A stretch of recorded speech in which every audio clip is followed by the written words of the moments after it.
bình an cũng vinh quang một cái tình yêu mong tiệt lòng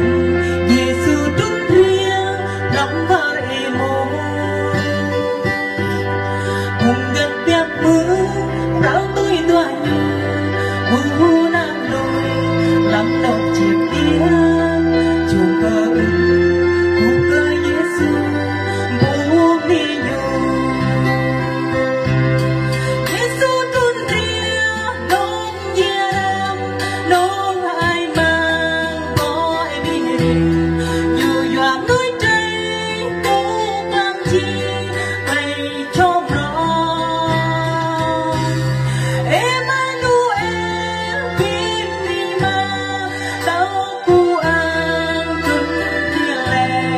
Doa thắp lăn la in ria lê cơ lưu lùi để thắp rong tiếng mong nâng ca vẫn đua đèo mau đã về gặp ba để như đời Giêsu bố con cũng bố cơ nhu doa thắp tôi đây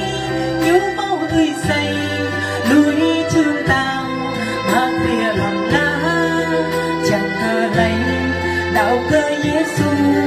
tu quay trần Giêsu bên mình ngập ai kia tôi uất mình lo chim hàng chim có quay cha có lấy cô đồ quang nam